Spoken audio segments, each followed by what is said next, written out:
Hi viewers, welcome to Nandan Says. A warm welcome to all of you. Today I am going to start you Indian economy next part by Shankar Ganeshan and Ramesh Singh. Okay. Today our topic is national income. In this chapter we are going to learn about measures of national income, methods of national income, the national income and estimates of national income in India. See, first of all, what is national income? That is total value of all the final goods and services produced in 1 year is national income. See, for example, there is a person name called Y. So when someone asks him what is his monthly salary, he is to say my monthly salary is 10k, that is 10,000 per month, for example. But in order to write in any applications, he will mention his monthly salary in the form of annum, that is 1,20,000 per annum. He used to say that my monthly salary is 1,20,000 per annum. Rather than saying the word salary, I would like to prefer the income. Okay, so in order to calculate all the wise income in a country, okay, so we are going to have some measures. So in this lesson you are going to look after those measures, how to calculate the whole income in a country. And when I am talking about final, all final, when I am saying about final, it means the word final represents after the good or services is produced, any good or services is produced, what the final cost that is decided by the market forces will be calculated in the national income. I will say you what is the final, how they will calculate the final cost. Okay, see here, what are the next point, what are the measures of national income? GDP, NDP, GNP, NNP and PINDA. GDP, gross domestic product. NDP, net domestic product. Gross national product, net national product. Personal income and disposable income. First one, gross domestic product. See, gross, what is the meaning of gross? The meaning of gross is total. What is the meaning of product? The meaning of product means all the goods and services, all the goods and services. And the meaning of domestic means within the boundaries. So the gross domestic product means total goods and services produced within a country is gross domestic product. Okay, so when I am saying about gross, it means literally means it is total. Product means all the goods and services that is produced, where they are producing within the country. Okay, total value of all the final goods and services produced within the country is gross domestic product. And when I am saying here the word final, see, for example, there is a company. The company used to produce clothes. Okay, for example, the company is producing a beautiful shirt. In order to make this shirt, the company wants silk, right? And also it wants land, labor, materials. So in order to make a shirt, it wants different resources. So the company will fix the price depending upon the, by adding the land cost, labor cost, material cost plus taxes.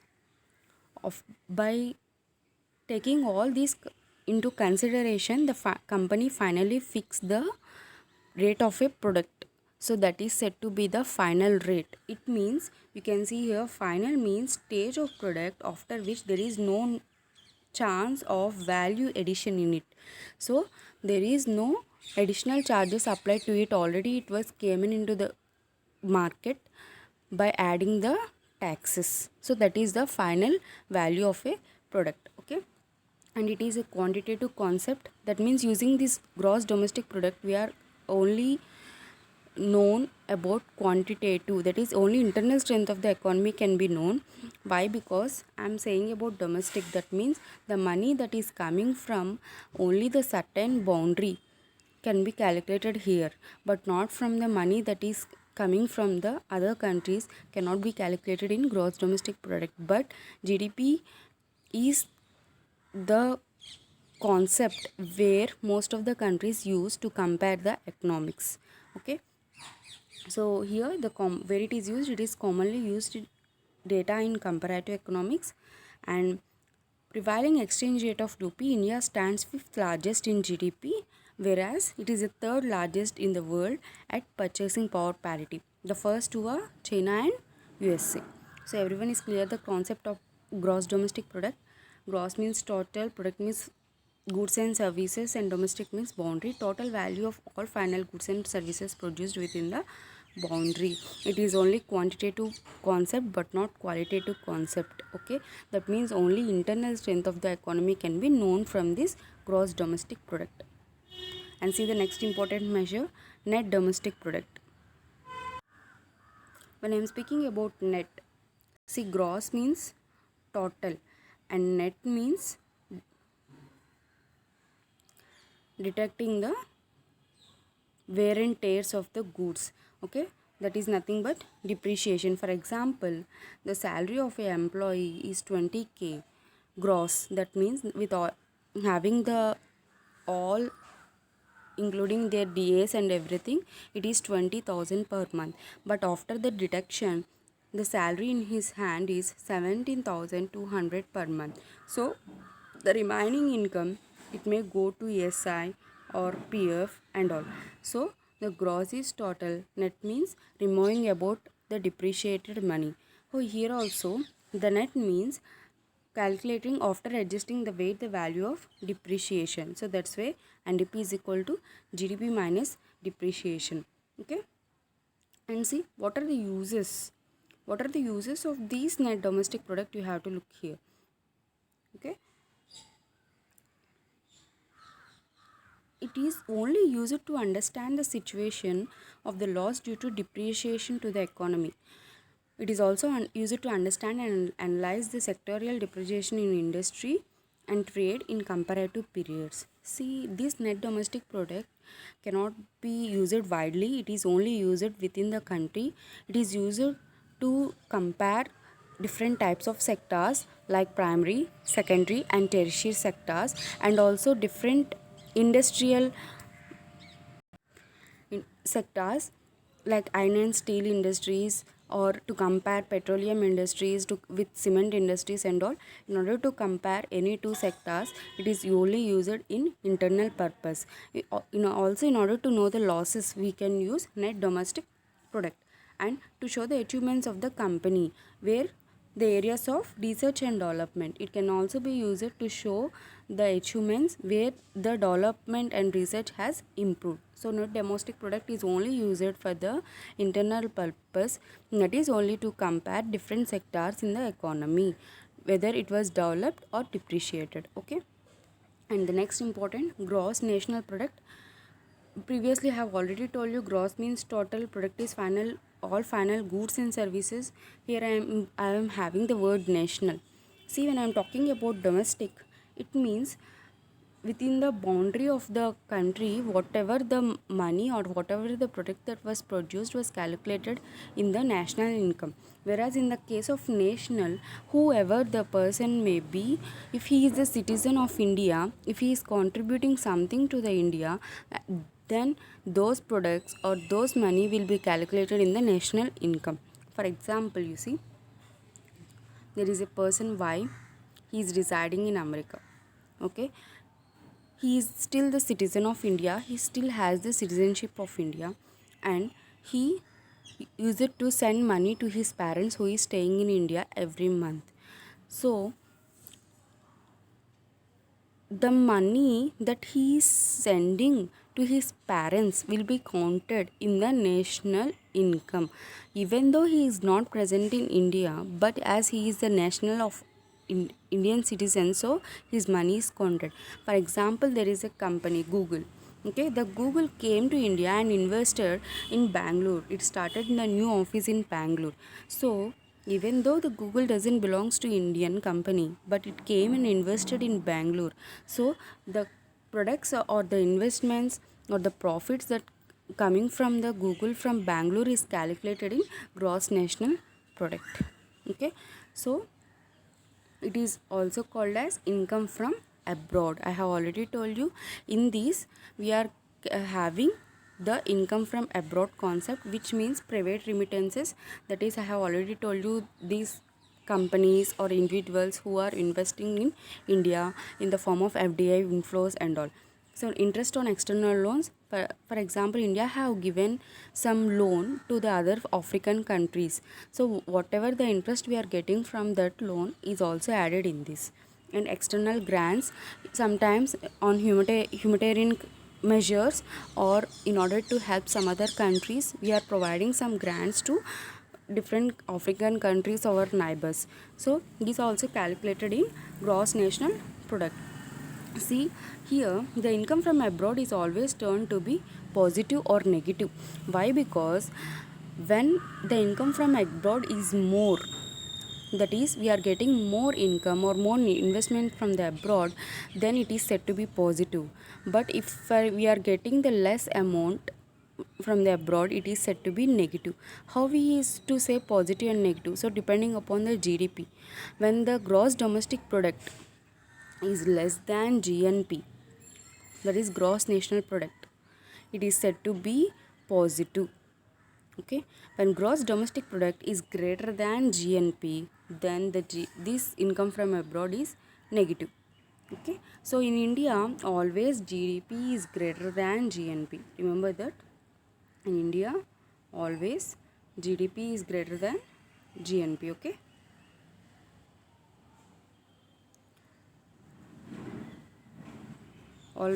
Always GDP is greater than GNP. So that's why income from abroad is always negative in India. Okay. Where it can be used? It can be used in different uses, that is both quantitative and qualitative. Why? Because we are calculating both internal as well as external money that is coming from outside. So that's why it is termed as both quantitative and qualitative approach. Okay. And the next important, net national product. See, I have already told you net means depreciation. So NNP is equal to GNP minus, or it also terms as GDP plus income from abroad minus depreciation. See, this is the purest form of income of a nation. Why? Because here I am calculating both imports and exports, that is income from abroad I am calculating the total GDP, and I am removing the depreciation from it. So what the final income that remains comes under the national income. That's why it is said to be the purest form of the national income. So when we divide NNP by the total population, we get income per head per year, that is per capita income. So whenever you are calculating NNP, if you divide NNP by total population, okay, NNP by total population, what you will get? You will get per capita income of a person per year. Okay. And see, and the next important thing is personal income. I have already told you there are total 6 measures, among them 4 were completed and the 5th one is personal income. Here you can see the formula for personal income. It is defined as, it is personal income is equal to total value of national income plus transfer of payments minus undistributed profits of corporate plus payments for social security provisions. So how it can be calculated, you can see. I have already told you about national income, that is net national product. So by personal income can be calculated by using net national product plus transfer payments. So what is transfer payments? Transfer payments means the payments that are made not against any productive activity on the part of the receiver. For example, old age pension, unemployment, compensation, disaster reliefs, etc. See, for example, you can see some of the people use it to take the pensions above 60 years of age because they are unable to work, right? So as they are unable to work, the government is providing them the pensions in order to improve their social lives. In order to have the social security and all, the government is providing the pension. So it is said to be the personal income. And there is a huge disasters like tsunamis or earthquakes and all.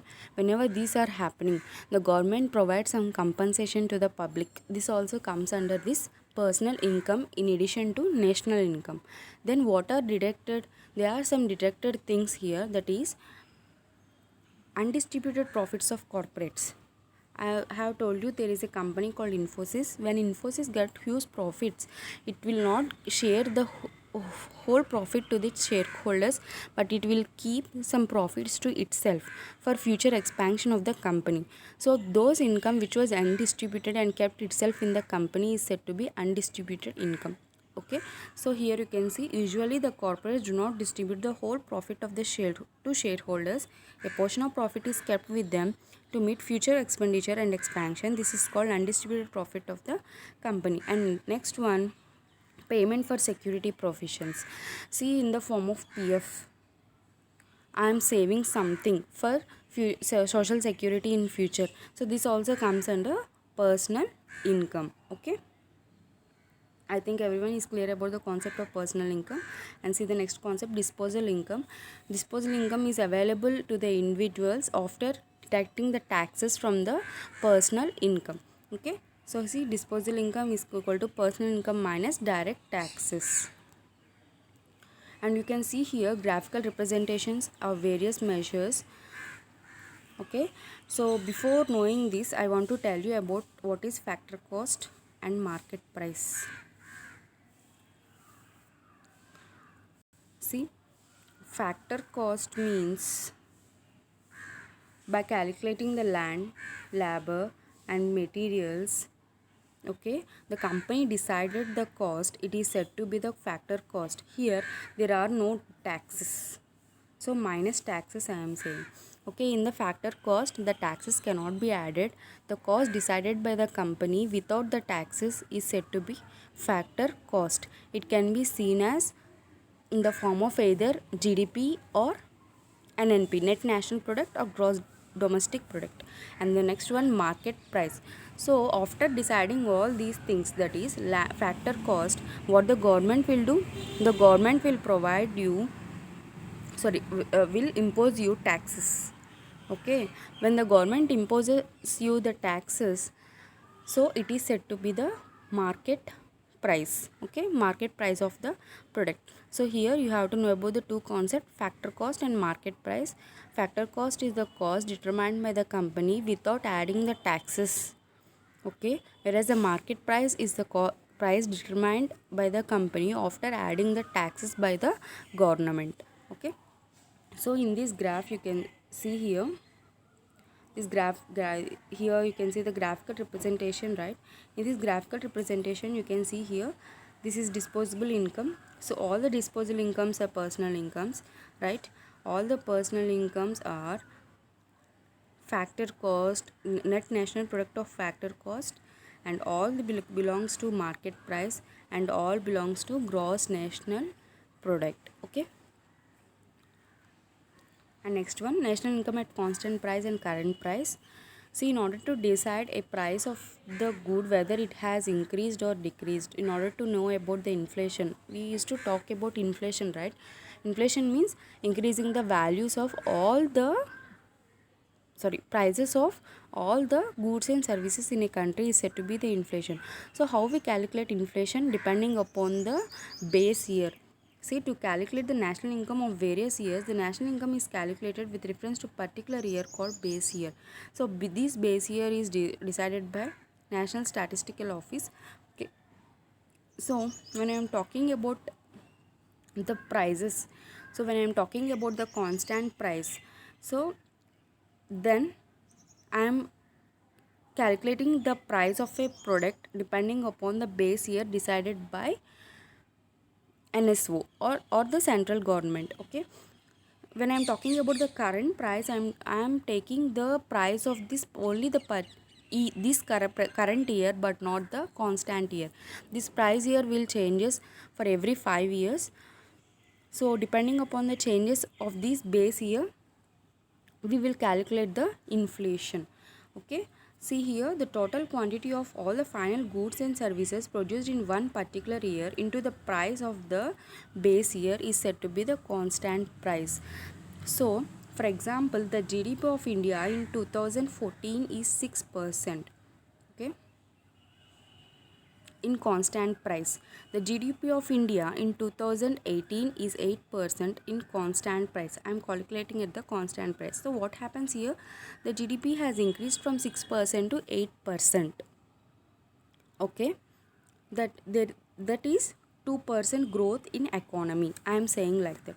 So how I am calculating here? I am calculating using the constant price, that is using the base year. When I am calculating using the base year, we can know the actual growth of the economy.